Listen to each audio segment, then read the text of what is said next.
Hey friends, welcome to another episode of the 10 Laws Podcast with East Forest. I'm Mr. Forrest. Thanks for joining us this week. I've got a conversation with Pamela Brinker. She's a psychotherapist who's been in private practice for over 30 years, and she works with a lot of folks around addiction and sort of a unique approach that, she's dealt with this firsthand in her own family that she talks about. And she's a meditator, yoga enthusiast, but she knows that there's no one size fits all process and that everything is different, but that love and kindness and that sort of approach is needed for all addiction situations. And so addiction, I know it's sort of like a term we might be like, oh, it doesn't apply to me, or maybe it does, of course, but we all face sort of compulsive actions and behaviors, and I'm sure we know people, especially these days, who are going through that. So I think it's a very salient conversation in that way for us to always be sharp and alert for ourselves and the world, and bringing more consciousness to our actions and how we relate to others. So I think you're going to enjoy the conversation. I do want to say a little thank you to some new folks who came and joined us on the Patreon. Leah, Amanda, Rachel, Greg, thank you for supporting and being a part of our council on Patreon. That's patreon.com/EastForest. We just did our monthly Zoom council, and I also just shared some really cool unreleased music and demos over there. So check it out and see if it's a way that you would like to support. And otherwise, thank you for everyone who says hello and purchases merch and just help keep the podcast and the music and everything supported. We're working on some things in 2023.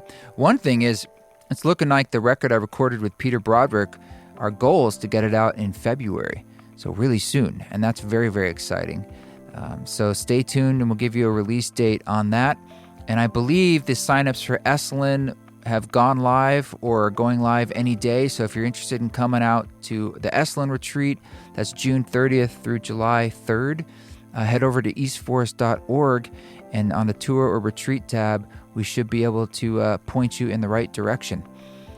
Okay, thanks again for listening, and we're going to dive into this conversation with our friend Pamela Brinker. Well, Pamela, thank you so much for coming on the show, for taking the time. I'm glad we made it. It's a pleasure to be here. Really. Thanks. Mm-hmm. So maybe some folks, just to start, it's sometimes good to give context. If you could just tell us just a little bit about yourself, where you're coming from, we can dive into whatever we dive into, but I know there is a particular subject right now you're interested in. But why don't you just tell us a little bit about who you are? Sure. I see myself as a being, and a lot of us define ourselves by what we do. Yeah. But I don't like to do that. I see myself as a being who's in constant transition and constantly evolving. I'm open. I've been a psychotherapist for over 30 years. I wrote a book. My mission is to walk alongside people who love someone or care about someone who struggles with substance use issues and mental health challenges. And so that's a part of what I do. But who I am is so much bigger, just like all of us, all of your listeners and you. We are these amazing beings in this beautiful, expanding universe. And so part of my mission is to help other people remember that when we're going through the toughest, most harrowing times. Whenever I'm doing a retreat or something and we're meeting everyone, I make a point to never find out what people do. And it's great because I need to see them as people. And it came full circle recently. It was a retreat from a couple years ago. There's a lovely couple there, and we got to know each other, and a year or two passed. And then later on, through someone else, I learned that they run a record label. I didn't know they're in the music industry. It didn't matter at the time. And now we ended up working together. But it's I love that we met first on the terms of just person to person. And great story. It's the way to do it. So I'm assuming your vested interest in addiction and mental health issues is personal. And judging by your book, it is. So, it seems like you're safe to share a bit about that. And maybe you could just tell us why you wrote this book or why this subject matter. I'd love to. even though it's a hard story. About, let's see, it's 2022. So 11 years ago, my beloved husband died from brain cancer. And I had Oh. two teenage sons at the time. They're now in their 20s. But, we were all grieving, and in different ways as grief goes, because it's not in a straight line, as we know, and has varying forms. And my sons, after my husband passed, their stepdad, it impacted them so much more greatly than I expected, because we had known in advance, and sometimes that helps people, Mm. to sort of prepare, and we thought we kind of had. But anyway, long story short, within a few months, they started turning to drugs and alcohol as an answer to their pain. And they had tremendous pain they didn't talk to me about, because as a new single mother, they wanted to care for me. They're really sensitive, kind people, and they wanted to care for me. So even though we would talk openly and how are you doing, what's happening, and they would give me so much, they were still struggling. And so they turned to each other in a new way, and together they turned to drugs. And within about 4 years, they were addicted to methamphetamines and stimulants of varying kinds, coke, whatever they could get, Adderall. And so the journey was really, really rough. And when my husband was passing, in that time of his decline, I started pooling all the resources I had as a therapist that I'd used and helped other people with for years and years. But there really wasn't a body of knowledge, Krishna or listeners, there wasn't really a body of work, Yeah. one resource that I could turn to for bravery through grief, through substance use issues. And my sons both had tremendous mental health challenges too. They had really severe ADD, or attention deficit issues, and they were really impulsive. And so I had this stack of like 11 books and poetry and spiritual stuff, and it just was exhausting trying to do that, and therapy, and read everything I could. And I would do my meditation and yoga and so forth. But I hit a rock bottom where I just said, I can't do this. And then, as grace would have it, I remembered what Cheryl Strayed, who wrote Wild, had said, which is that we parents don't have the luxury of despair. And really, then I became able to see my essence, to connect with God, the universe, the Tao, and to connect with other authentic people for help. And I asked for help in a different way, Mm. with strength and tenderness. And instead of trying to manage everything, I started being more tenderly, compassionately open to both my son's pain and my own. And it's hard to talk about because it is so personal, but it's important to talk about, because just today I posted that one of the bravest things we can do is ask for help. And so we all teamed up and decided what would happen. And my sons did some intensive therapy in the wilderness, and Oh, learned yeah. how to start their own fires, and learned how to not be attached to any screens for 3 months at a time. And, they were out among the stars and with peers, and faced hard truths about themselves and our family, and told me what they needed from me, how I needed to work on myself. Mm. And simultaneously, I saw some of that too, that I needed to change. Our family had a systemic problem. It wasn't just them turning to drugs and alcohol. It was ancestors who had done that, and ancestors who had mental health challenges, and so much more trauma, and all this stuff started coming out. And so basically it was a gift. A lot of our own pain and suffering that we encounter, not all of it, ends up being a gift. And so that's my story. And I've since then, as bumpy as my path has been and as imperfect, I choose to speak up and help others. And I have clients, and I have people who DM me, it seems like almost every day, who want different answers than they've been getting. So I wrote a book that is very practical and also spiritual. And it incorporates the very basics of what we need to reset our nervous system when we feel gripping fear, when we don't know what to do and we're frozen, or we're immobilized by panic, right? And so how to reset, and it has a lot to do with all the things you teach and everything that you do. Mm. Well, thank you for sharing that. I mean, Mm. it's frustrating on one level, as humans, how we need sometimes such strong medicine to affect change. You know, you try to think like, well, could you have changed as a family and as each individuals with something maybe a little less seismic than the death like that of a partner, about as bad as it gets? And I don't know. You know, I'm guessing probably not. Just speaking from my own life, and that's like, I look sometimes out at people. I often say things like, you know, I look out at this room and what I really see is a lot of brave souls, because deep down, amidst beneath all of our stories, it takes a lot of bravery to just do what we do in modern life.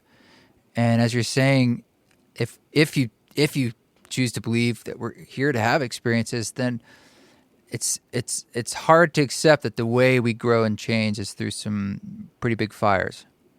And in that way, do you feel like there's a necessary element of accepting that mantle of, I don't know if I want to say the warrior energy, but whatever what does conscious bravery in a sense mean to you? You know, like it seems like it's a conscious choice in a sense of owning something. Yes, I love the way you said that, accepting that mantle and how to be brave. Yeah, consciousness is a word that people define all different ways, but I define it as having awake, alert awareness in any given moment. So it's not just what we have when we're having these ecstatic experiences. It's that presence and awareness we have even amidst the devastation, even when our sympathetic nervous system is activated and we want to fight or flee or curl up in a ball and feign death, you know, or fawn. So those are the four capacities. We need conscious bravery all the time. As you're saying, it's underneath everything, just to sometimes get out of the bed in the morning after a bad dream, or to deal with several things that have happened at once in a day that's filled with the unexpected. And so for me, consciousness is that. It's that capacity to be right here, right now. And bravery is conscious bravery is having the awareness to see whatever's needed in any given moment and then do it. So to me, conscious bravery is something that we all need because it's active. We take action. We don't just intend or affirm what we're going to do, which is helpful too, but we embody it. You know, we stand in our truth and we move forward, even if it's hard. Well, And I teach easier said than done. Yeah, right. It's. I mean, what about when people are like, I don't know what to do. I just feel like in a morass of loss or grief, or they just don't know. They want to take action, but they don't know what to do. Exactly. Beautiful question. We sit with that. And what I teach in my book, I have a chapter called Now There's This. That confusion and I don't know is a very brave stance. To be able to say, I don't know, but I'm right here with that. Now there's this. Now there's this unknowing. And I've been there plenty of times. All of us have. And isn't it true that when we're really the most truthful with ourselves and we're able to bring compassion to that unknowing, that then answers start coming to us little by little, options at least. Yeah. It's so uncomfortable though, you know, like sitting with not knowing or sitting with that feeling of dis-ease or whatever it is. I can understand probably why your sons were looking for ways to shift that feeling. And as a side note, I'm curious, like if you talked about ADHD, did any of them feel they slipped into this through medication they were prescribed, or was it nothing like that? Yes, and I want to come back to the concept of unknowing and that dis-ease. Yeah. But yes, they both, they were both using both alcohol and hallucinogens and stimulants on their own. And so it was about 8 months, I think, Krishna, after their stepdad had passed, my husband had died. And they said, they just had a little meeting with me. And they said, we both think we need ADHD medication. And we had been kind of like not non-medicating family. I mean, I saw it sort of as a last resort for my clients when they tried other things, exercise, healthy eating, meditation, yoga, all the things. But some people need medication and it works really much better. But at any rate, they said, we want this and we really feel we've needed it. We've tried other things. We're grieving, but our brains are racing. So they got prescribed Vyvanse, which is a Scheduled 1 drug. It's similar to Adderall. And then they immediately doubled it. And their doctor, after 2 weeks, they both came back to the doctor, and their doctor said, wow, you guys are pioneers. I guess you knew what you needed. And I look back on that and I think, holy moly, that was a doctor who did not understand the beginnings of substance use disorder, which is what we call it in my profession. I don't like the word addiction or addict because I think it's a label. But at any rate, here were these guys who were prescribed 40 milligrams and they doubled it to 80. Wow. Teenagers on their own. And their doctor said, okay, well, let's try that. And I wish I had known better as a parent to say, whoa, wait a minute. Let's put on the brakes and let's just look at what is this about. But I was in a cloud. And so I didn't know what I didn't know. That's part of why I wrote a chapter, coming back full circle to what you said a few minutes ago, on becoming comfortable with discomfort. I think that I was avoiding discomfort. I think when they said we need 80 milligrams, I said, wow, that makes my life easier. If they know what they need, great. That feels better right here. But I wish I had stayed with the discomfort longer. And so now wishing doesn't do any good, but hindsight does. Now I pause longer and I say, wow, I'm really uncomfortable. I'm listening to my heart on this. I'm listening to my mind. My body is feeling irritable and itchy.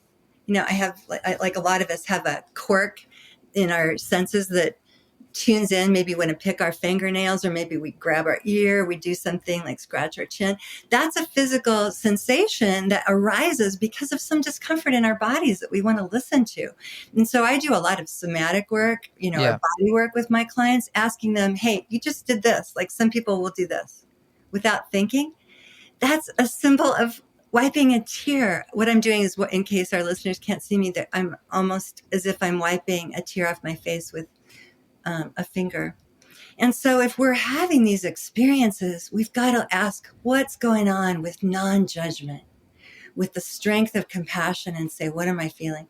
So yeah, they had to learn how to become a lot more comfortable with discomfort. They're still learning. And I have learned when I'm uncomfortable, I say, usually this is a shift that's about to happen. I better pay attention.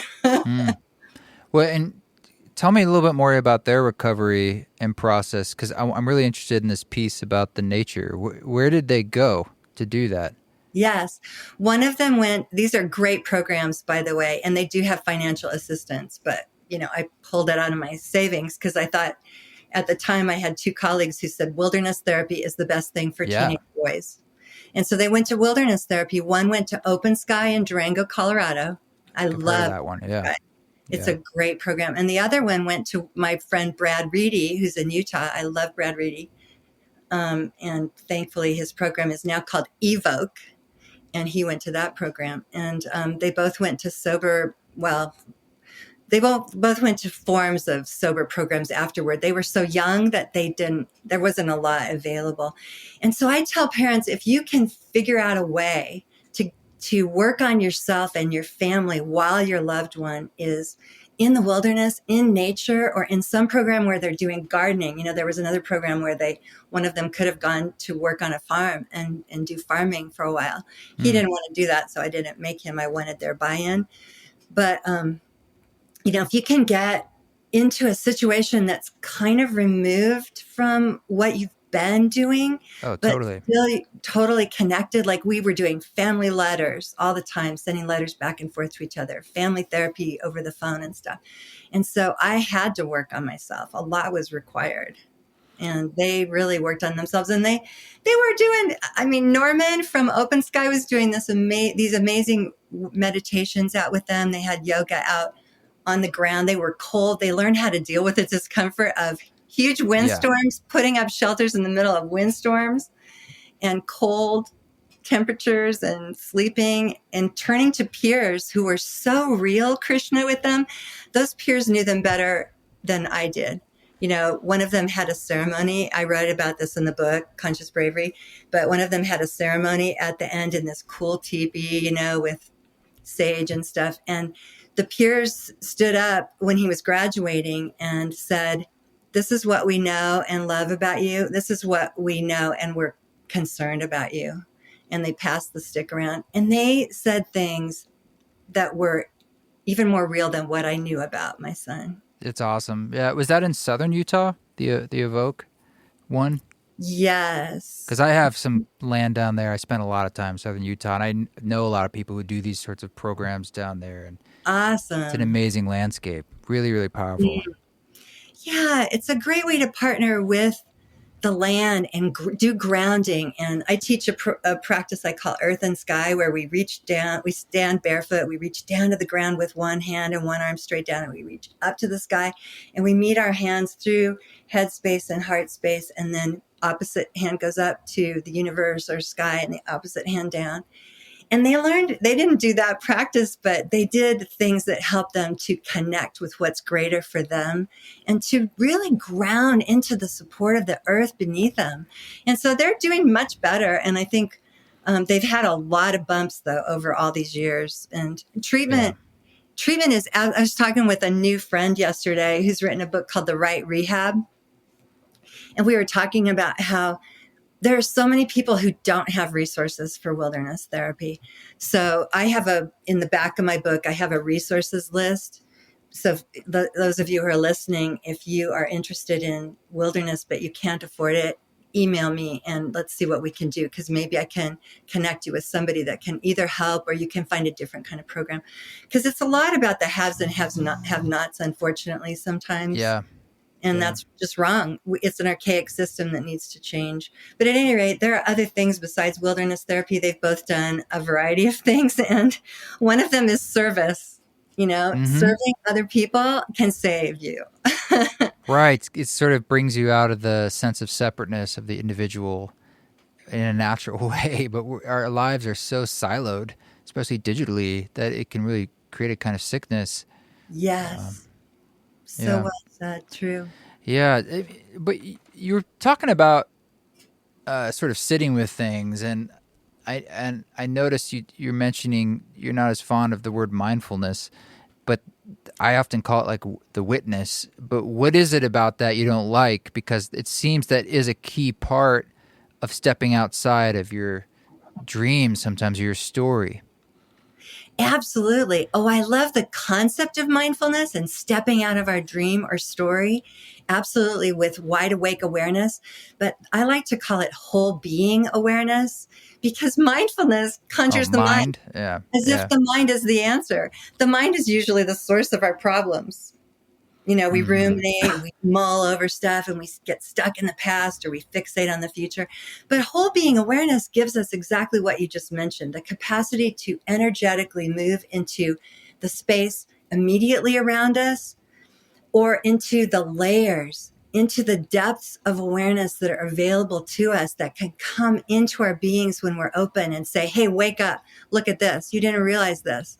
And we might have that realization, in our hearts, or it might come into our minds, or it might come into our bodies, or we might vibe with an energetic rhythm that kind of shakes us up and says, hey, you haven't even looked at this. What about this? Or it might come into what I call our essence, the deepest soulful part of us, our self with capital S, if you will. But I like the elegant word essence, because I don't think it's as laden with as much, dogma or meaning to other people. But yes, we have to have some sort of witness, some other person or other energetic field, or a connection to the divine beloved, whatever you want to call it, that kind of helps us to see it is time to embrace change instead of fear it. Do this thing, try this idea out, talk to this person, go meet with this group, go drum, go play an instrument. You haven't done that in forever.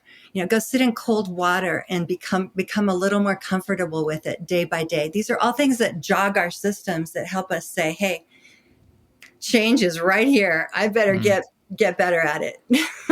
Seems like addiction in some ways is always a message for change. Perhaps it could be viewed that way. It is. Yeah. And it's not. I love the way you said that. I'm going to remember that. A message for change. Well, I'm thinking about like the more sort of smaller addictions in our lives that we roll with all the time, whether it's our phones, whatever it is, and what kind of change that's asking for. Because there's so many addictions that are they might feel benign, but are they? And we can live with them for years and years, maybe our whole lives. And what kind of messages are lying in waiting, in a sense? Great question. I love it. What kinds of messages are lying in waiting for us? And that's what conscious awareness does, and whole being awareness, and to become comfortable in the moment, more comfortable. I don't know if we can ever be very comfortable, but become more comfortable in the now so that we can receive these messages for change and ask, because we all are addicted to various things, or we're compulsive about things. I'm compulsive about chocolate. I'm compulsive about green tea. I think they're so healthy, but, I got to take a real hard look at that some days when I've eaten a whole bar of 85% chocolate instead of just, a little. So what am I doing? What's underneath that? What am I experiencing? Why am I doing these things? What patterns am I trying to establish? Routines are great, but we want to be able to have flow with our routines.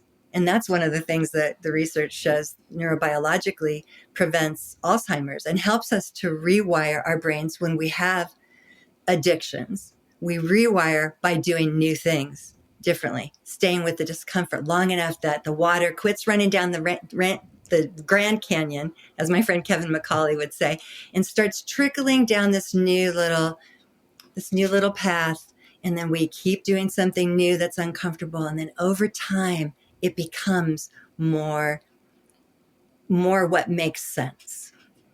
Yeah.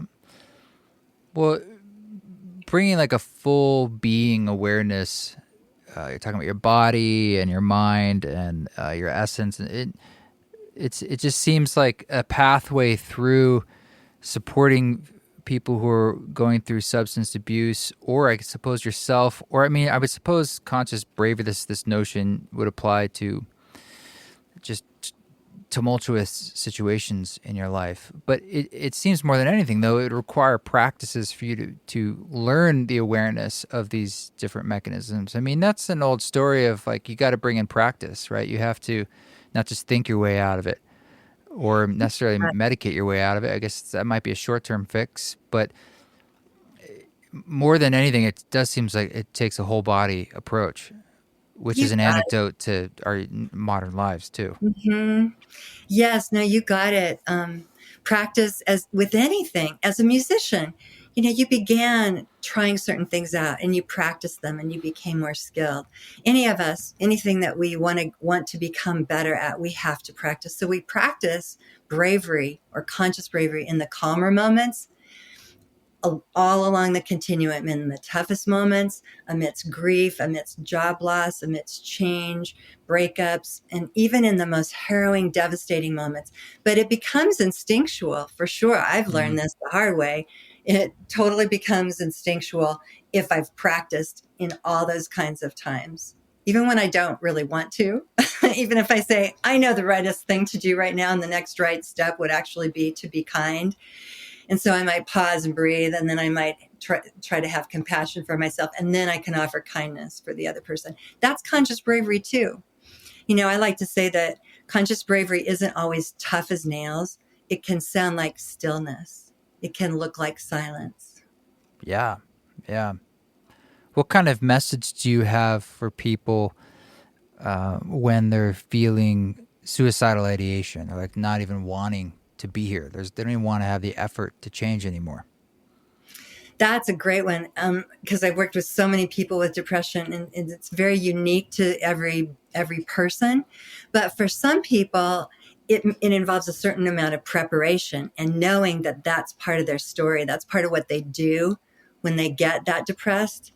So to know in advance helps us. If we tend to say, okay, my life's not worth living, I'm going to carry out this plan, we want to prevent it before we get to kind of the 8 on that continuum that goes up to 10. And so I teach this kind of know your ABCs, have an awareness of your behavior and your thoughts and your emotions on a continuum, so that if you're starting to say, this life isn't worth living, I am so hopeless, we maybe say, okay, here I am. This is the part of my story where I say I'm hopeless and I feel this. And we bring compassion to that. And we maybe give ourselves a hug, put our hand right here and say, I'm right here. And maybe we reach out to a friend, like, you obviously are a person that people can open up to really easily. So turn to someone with whom you can open up, who won't judge you, and say, hey, make that call. And it's hard to make that call unless we've made that call before, when it's not so hard. And so we want to have this practice of connecting with each other and not being isolated and alone, so that in the devastations, we can more easily say, I need you, man. And so that's one way, we be there for ourselves. But, maybe we have a phone number programmed into our phone of somebody. If I say that one time, I'm going to call somebody. Maybe I call my shaman, maybe I call my therapist, maybe I call my acupuncturist, and I just say, hey, can you sit with me for a minute? This is really a tough moment. Because there's this authentic connection, right, Krishna? I mean, we're not in this alone. We think we are, but so I found this on the street, which was kind of pyramid. It's just a piece of wood that's a triangle. But I believe that we want to turn to ourselves, we turn to authentic others, and we turn to something greater. And most of us usually rely on only one or two at a time of those. We rely on ourselves. Maybe we turn to somebody else, or we rely on ourselves. Maybe we pray or we meditate. But really, this triangle, when we lay it down flat, it's only truly supportive when we have a connection with all three. And so I call it the triad of connection. And so we have to become skilled, as you were saying, practiced. I'm so passionate about this. Practice at connecting with one another and not being in isolation. That's why I love your drumming circles and everything you do with, or not drumming circles, your music circles and your collectives. Because that's where people are sitting with one another, breathing and feeling not just themselves and having these awakenings, but we're feeling each other. Yeah, group experiences, we're losing that in a lot of ways. They become, I'm imagining that would be the antidote to being afraid of the future, is feeling you're not alone. Absolutely. Feeling you're not alone. You always have yourself. We come into this world kind of alone. I mean, somebody usually helps us out of our mother's body, but we come into this world alone and we kind of go out of it. We have that moment of truth. I've had the honor of being next to 4 people when they were dying. And it's, wow, what a sacred experience. 4 people I loved, 2 of whom were my parents. 1 was my husband. And when they're actually going, there's no word for it, but there's some journey they're experiencing in those last few moments where I believe they're connecting with something greater, but they're doing it no longer with me right there. At least that's the experience I had. I don't know about other people. And so we want to become comfortable being with ourselves. We are amazing, beautiful beings, and this life is such a precious gift. And it may sound trite, but it truly is. And so if we know that, then we can actually connect with one another better. I can connect with you, and I've just met you because you're this beautiful being that I know I'm authentically connected to. Yeah. I mean, you just think about how much addiction there is these days and how much fear and how that fear is ginned up. It's a currency too for a lot of a lot of money is tied into fear as a way of keeping our attention. And it's so easy for us. It's like candy in a way that we just like, yeah, that feels familiar, or I know what that is in a way. I'll lean into the fear. And it's strange. I guess it goes back to our animalistic limbic brains or something, but it is a natural flow. But we have to sometimes lean into, especially when the dominant story coming at us is one of fear, to create a counter story of our own truths and maybe really being honest about what isn't full of anxiety in our lives, perhaps, or like what is just, at stasis or something. And we just ignore those things in a way, or finding where the stable ground is.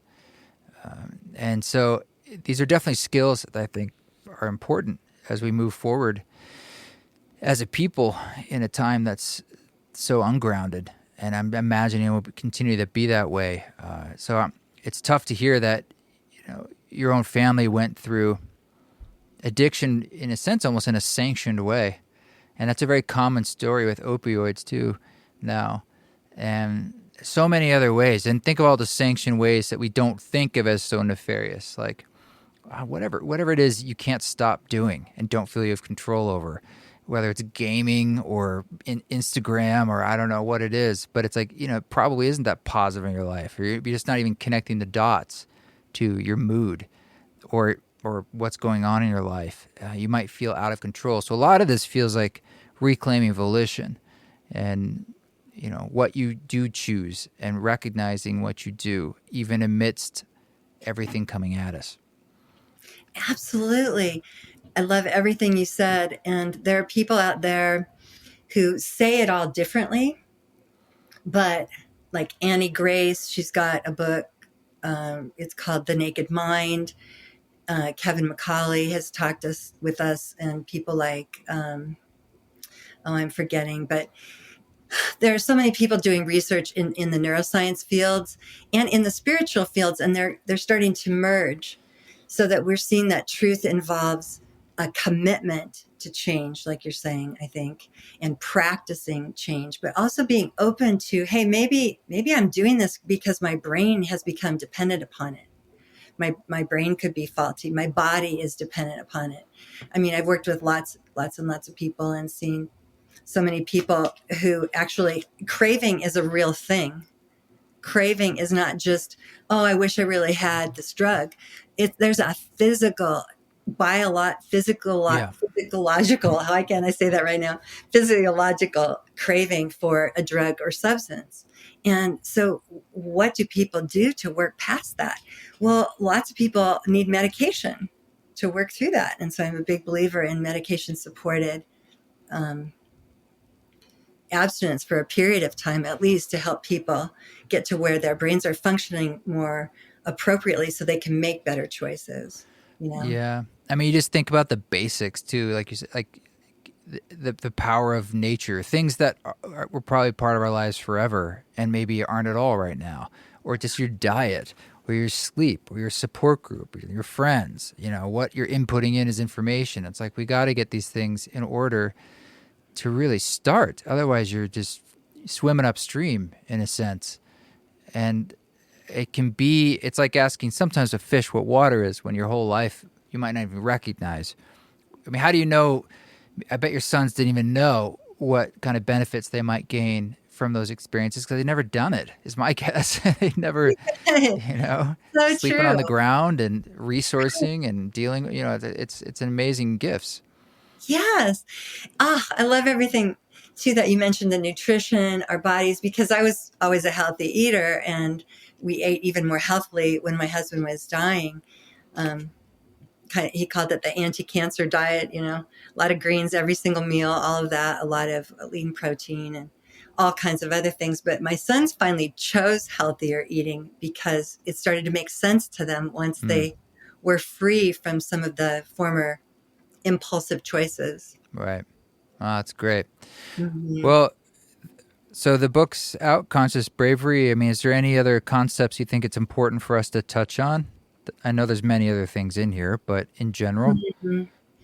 Yeah, the pillars of conscious bravery are to breathe consciously, to really know who we truly are, that we're more than our situation or our circumstance, that we are this essence, like you and I talked about in the beginning. We are not our roles and our titles and even what we're good at. We are something greater and more expansive. And then to be able to have the capacity to become more comfortable with discomfort. And that's a separate pillar, and also to ask for help. But I don't know if readers know what I mean by conscious breathing so super quickly. Not readers, listeners. Every now and then my brain does that. Listeners, people who are with us right here, Of course. who are maybe on a break, and if you're really taking this in and you have a second, if you can maybe just breathe into your whole being, into your heart, into your mind, into your body, into your energy space, and into your essence, and then exhale from all those places.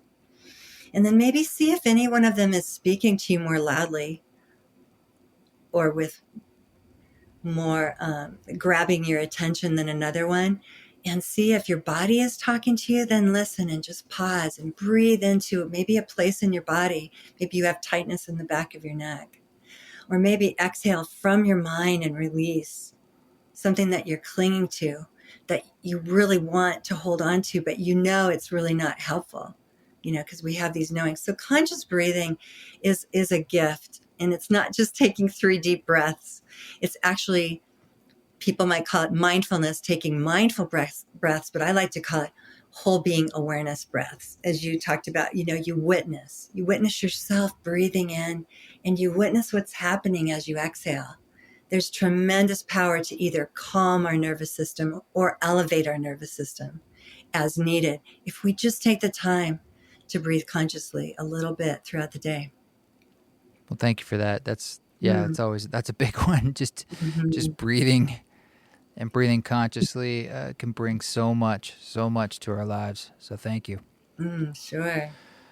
Well, I'll put this link in the show notes, and appreciate you sharing your time, and thank you for diving into this a little more.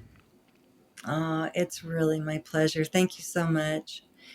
And if anybody wants to find me aside from the book, you can get it on Amazon. You can get it on my website. My website is pamelabrinker.com, and please feel free to reach out to me. Cool. Thanks, Pamela. Thank you. Appreciate it. Thank you, Pamela, for coming on and for allowing us to dive into the subject more. We really appreciate it. Her links are in the show notes.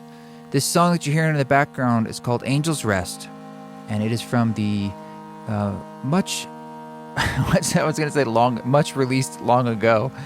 It's a way of saying older album called Crystal Starship.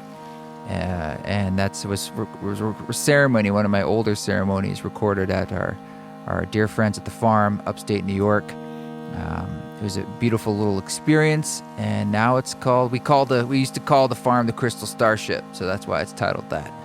And this song's called Angel's Rest. I play that song live sometimes, but it's completely different with lots more layers and beats. But this is how it all began. Thanks again for all the support, for saying hello. Check out our Patreon. It's a great way to support. Patreon.com/EastForest. Until then, you keep walking your walk. Don't take any shit, but if you do it with grace.